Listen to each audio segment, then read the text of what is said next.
Welcome to my show. I'm with a guest here. Her name is Samantha DeMarco.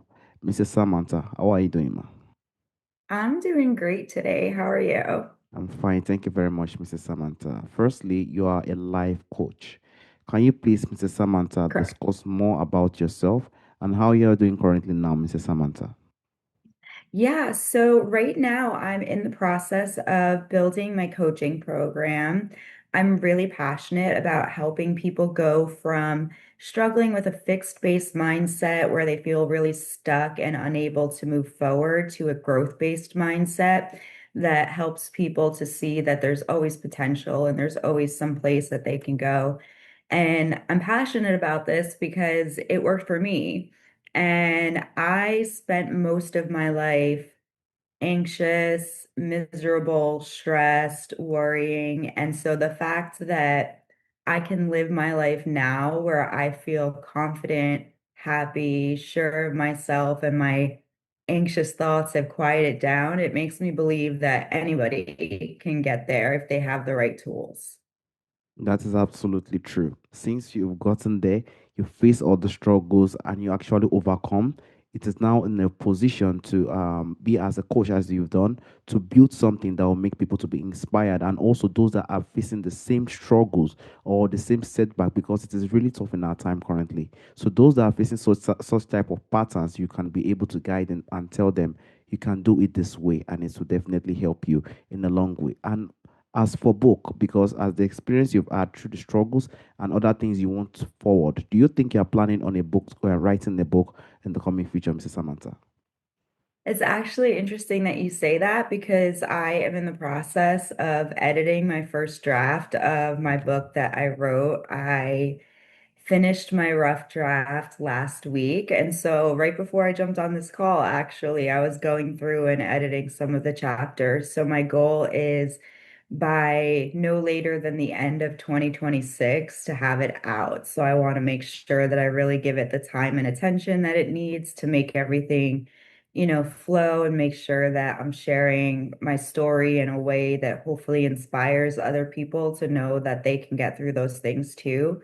And tentatively going to call it From Surviving to Thriving, because I think that kind of describes my life where I've spent most of my life in survival mode. And now, the past 4.5, 5 months, I've really gotten into my groove to where I'm absolutely thriving. And I have no doubt that that will continue.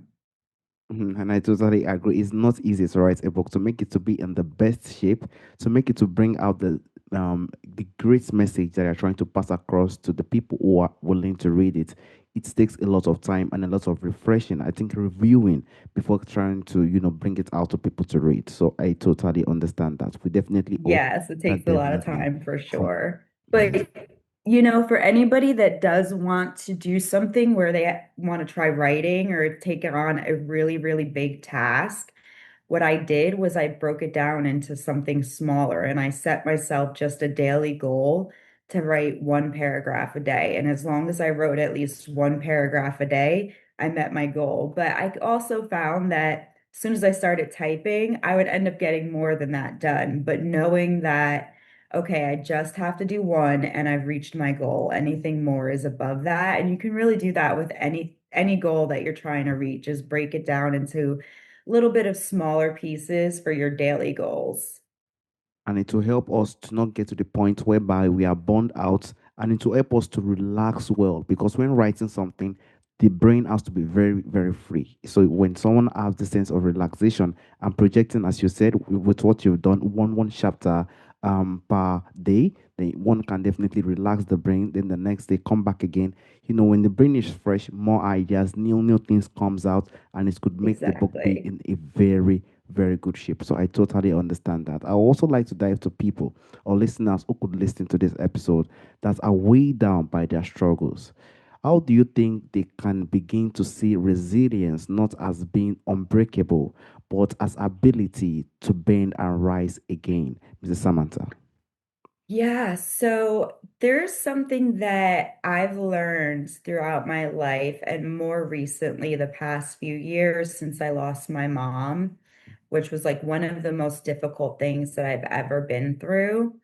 But she would always teach me that no matter what's going on, no matter what bad things are happening, that you have to look for the good. And for a while, that didn't make sense for me to me because I'm like, okay, my mom passed away. There's nothing good about that. Like, there's zero good side that I can think of to any of those things. There's a lot of terrible things that happen in life.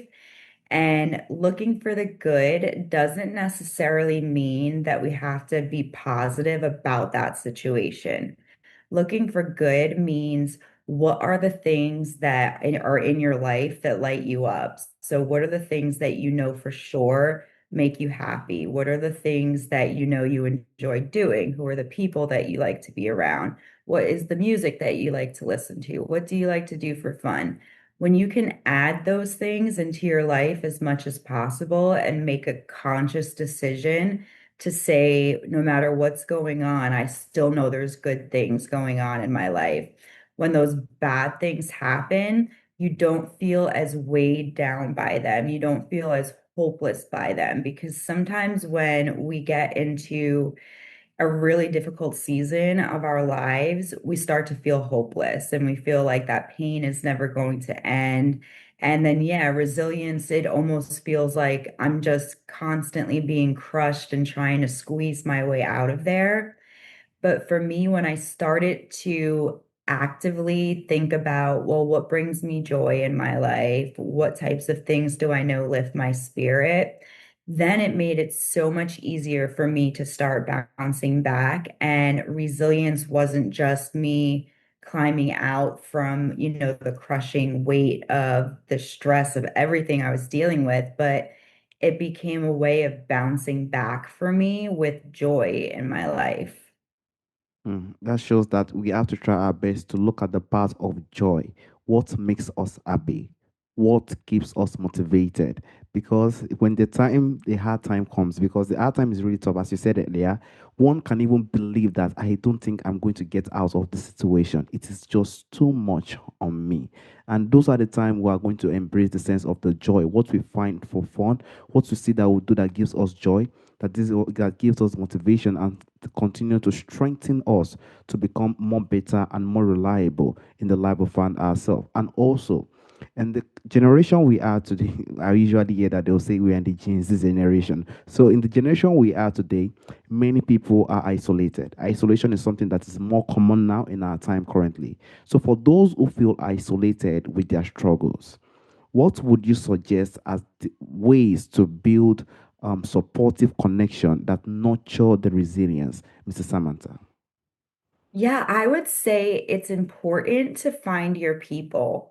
So, one of the things that I recommend is even when you're online, be mindful of the content that you're engaging with. Because if you're struggling with something, you can find people that are online that might be struggling with the same thing, find connections, somebody that might be coming across this podcast right now.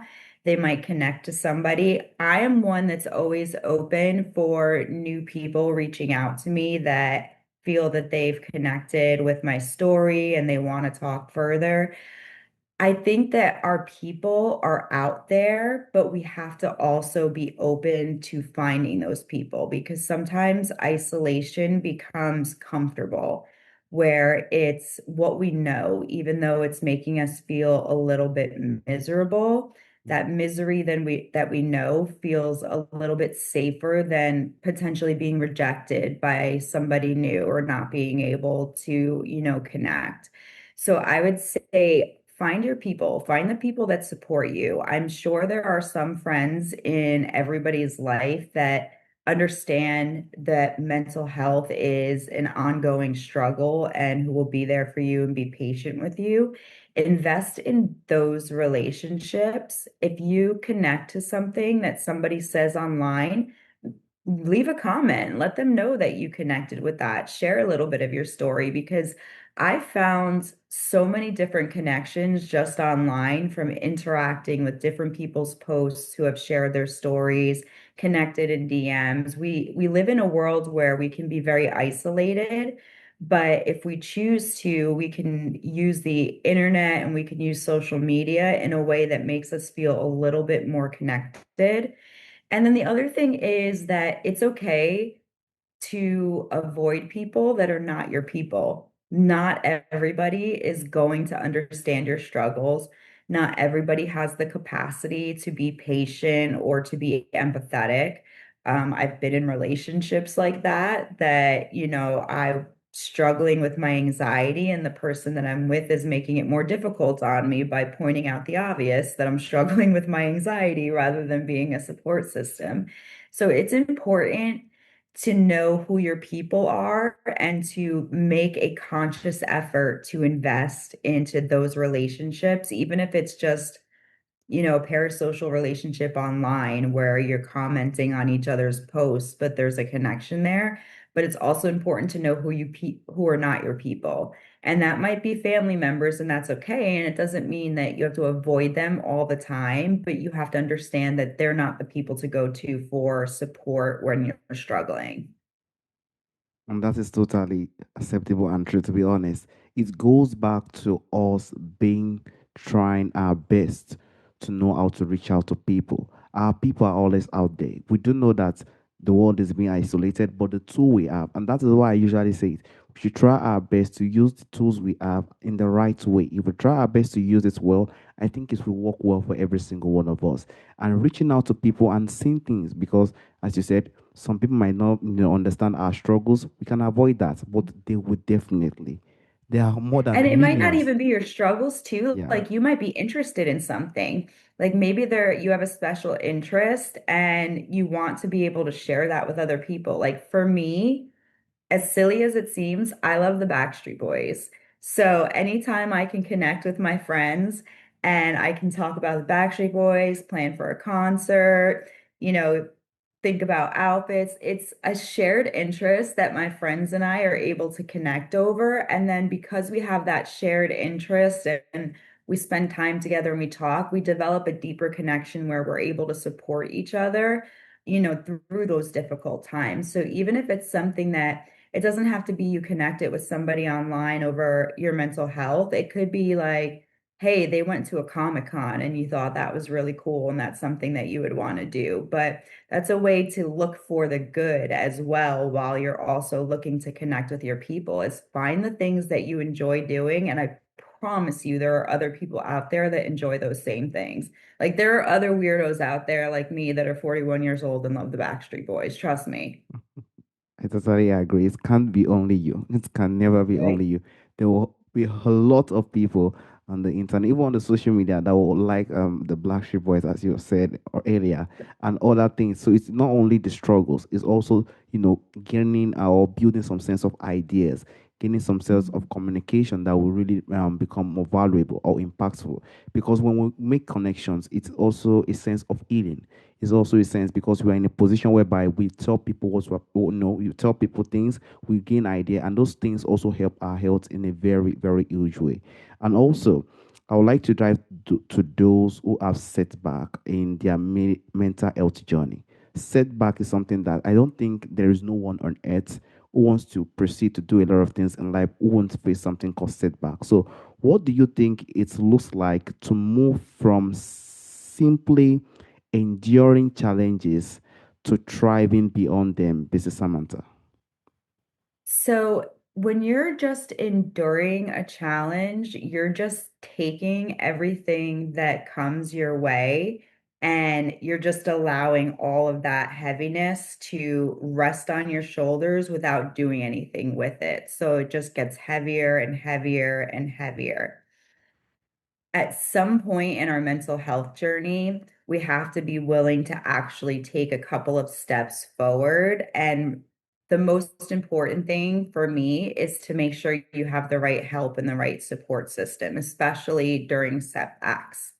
There was a period while I was going through my divorce, a period of time gosh, back in January of this year, where my mental health took a complete nosedive. I was under so much stress from trying to leave an abusive relationship. And I couldn't really wrap my head around it. So I became hyper fixated on my hair to where my hair was bugging me. I felt like it was getting stuck on my ears. I felt like it was getting stuck on my face and my mouth. And it was just something that consumed my time so much so that like I couldn't function anymore. I couldn't work. I had to go to the doctor because I was afraid I was swallowing hair. And she's like, "You're not, I think that you're extremely stressed out and I think you need a break. And I think you need to, get some intensive help because you've been through a lot." And ultimately, I had to go out on temporary disability from work because I could no longer both focus on trying to get my mental health better and also divide my time between my work. I had to admit myself inpatient for a week, which was one of the scariest things that I've ever had to do.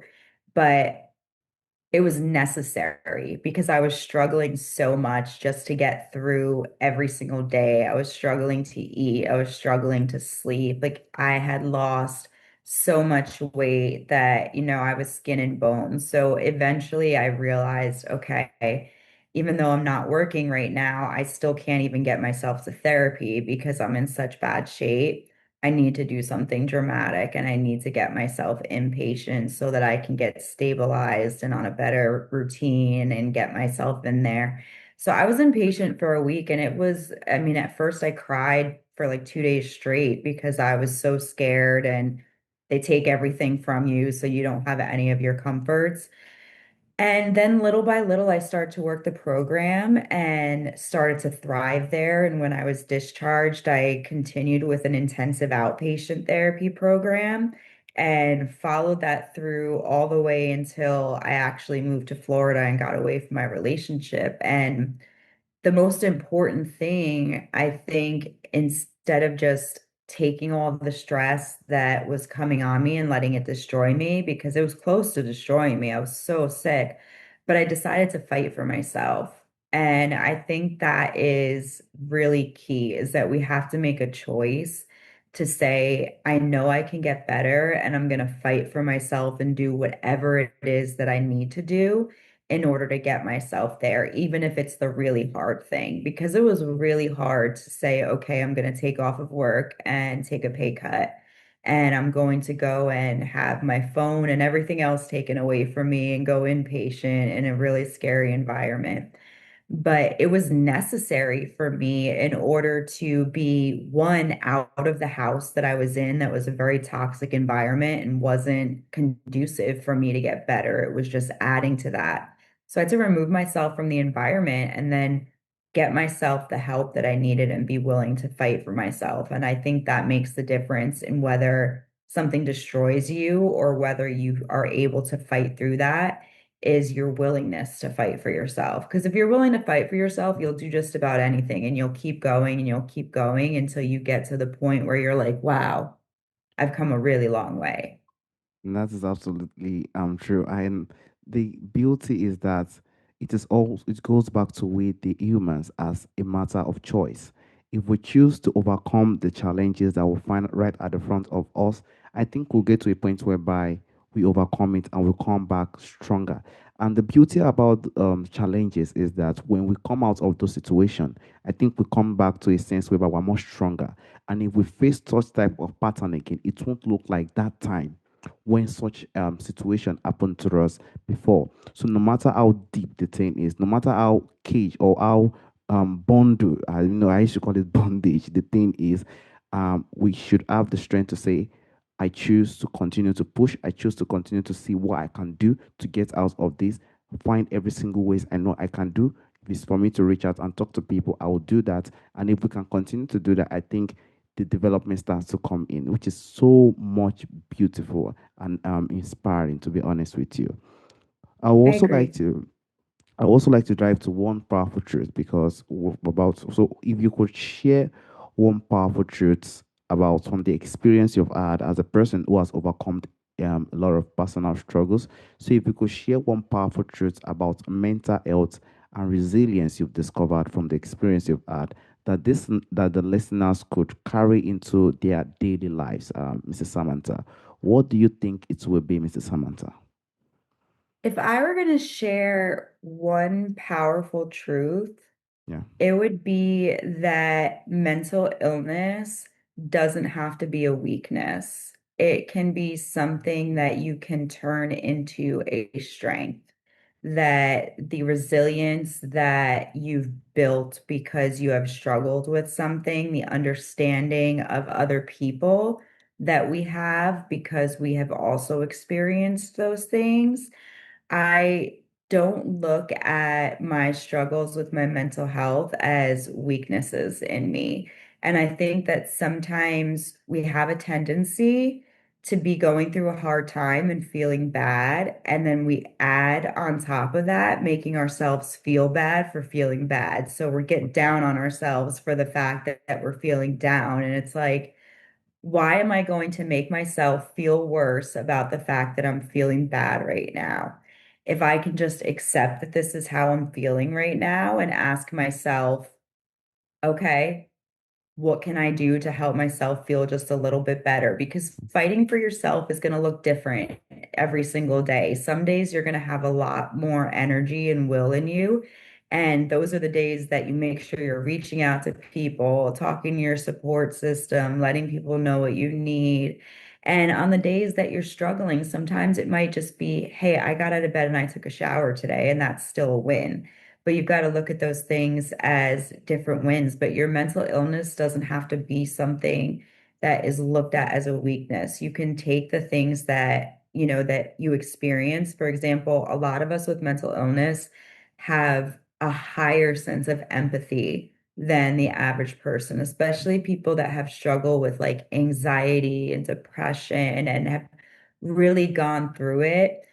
We see the world in a way where we also recognize other people's pain and we're able to empathize with that in a way that not everybody else can. Like, I've had people in my life that are completely incapable of empathizing with me or another person. And I think that's so sad, that you can't for a moment put yourself into someone else's shoes and imagine how they might be feeling going through that. I feel like with our mental health, when we've had struggles with it, it makes us more in tune to others who are also struggling with those things. And to me, my sensitivity, because of my mental health, I have ADHD, which makes me a little bit more emotional than the average person. And so I get emotionally dysregulated a little bit more easily. But I'm also able to tune into other people's emotions and feelings a lot easier than other people can. And it's just because I've been so in tune with mine my whole life. You pick up on that energy of other people. So I would just say find your strengths, even within your mental illness. It's not something that has to be a weakness because all of us have strengths within that. And it may be empathy, it may be something else, it may be resilience, whatever it is that is a strength in that, try to focus on that and don't make yourself feel bad for feeling bad. Like if you feel down, if you feel anxious, just recognize and accept, I feel down today. I feel anxious today. And it's just a feeling. And this is what I'm going to do because of that. I think despite the challenges one has faced in life, I think if one can recognize this little thing that you said, Mrs. Samantha, I think the person will be in a very, very good shape because the challenges will come. And it is when we accept it, we are going to be in a position we look for solutions regarding those pain. We shouldn't be upset with the pain that we have. And if we are in that position, I think, and I agree with you, one that has more struggles and challenges in life tends to be more empathetic and stuff like that. I think that is how the pattern is because they've seen it, they've felt it, and they know how it looks like. So they do know how hurtful it is. So I totally agree with you with that also, Mrs. Samantha, which is very beautiful in its own way. I would also like to drive And to I the point. think too, Okay. we can ask ourselves, I think one thing, important thing to ask yourself when you're struggling, like if you're feeling anxious, you're feeling down, or you're crying, just ask, what is this trying to tell me? What's my mind and body trying to tell me that I need right now? Do I need comfort? Do I need sleep? Do I need food? Do I need exercise? Because very often the feelings that we're having are communicating something to us that we need. True. True. We have to know that no matter how things is, it's communicating something that this is what you need to understand. This is what one needs to know. Then we can assimilate and get those message into our head. I think it also helps us in many ways in the development and also the healing process for us to become more stronger. Mrs. Samantha, there's also a question I normally ask during the end of the show, Mrs. Samantha. From our forefathers, from our ancestors, there are a lot of beautiful things that do exist during our ancestral time that is missing in our time today. If there is anyone or anything you would like to bring back to our time today, Mrs. Samantha, what do you think that thing would be, Mrs. Samantha?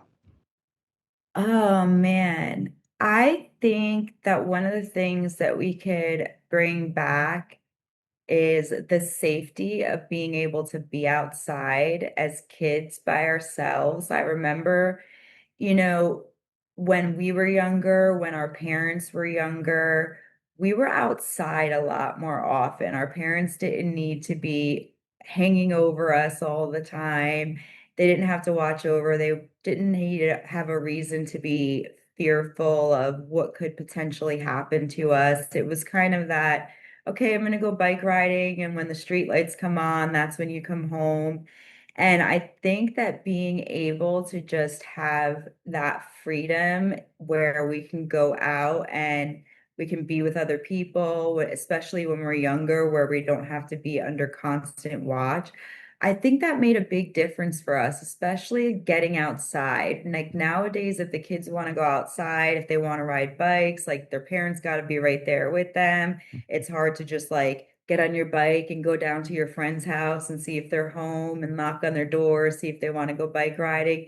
The world is not as safe as it used to be. And I think that if we had the ability to spend more time outdoors without having to be afraid of everything that is going on these days, that we would experience more happiness in our lives if we were spending less time inside, less time stuck to our devices, and more time outside doing different activities, that we'd find ourselves happier. So I actually make it a point in my life to be outside every single day. Even if it's raining, I'll sit underneath an awning and I'll get myself some fresh air because that is very healing to you. And so I think it's not something from super long ago, just something from my childhood that I remember spending so much more time outside. And I think that fresh air and the sunshine is so good for our mental health that even if it's just 10 minutes a day, just go sit outside for 10 minutes, let the sun come on your face. That vitamin D is good for you. True. And that is the beauty, in this life that we are currently, we do know that every single person that in the device, and I do remember, even if I'm a very young person, I do remember when I was very young. I don't know how engaging and interesting it was during that time. And those time there was more happiness, there was more peace. We could go out to anywhere, and I think going outside is really missing our time. We have to watch over because of what we see on the internet and things that happen. We have to watch over our kids, things like that. We have to try our best to make sure everything is safe and stuff like that. I think those things are also one thing that also hinders many happiness. But we do hope in the coming future we do gain more things and things that will really help us to be more fulfilled and more happier. Not something that will cause more pain, challenges, and more sorrow into our life. I also want to use this opportunity, Mrs. Samantha, to thank you for the opportunity on discussing on challenges. Challenges is something every single person will face. But how do we try our best to conquer these challenges and become more stronger? That is always the question. Thank you so much, Mrs. Samantha. Thank you for having me. All right, Mrs. Samantha. Have a wonderful day, Mrs. Samantha. Bye bye.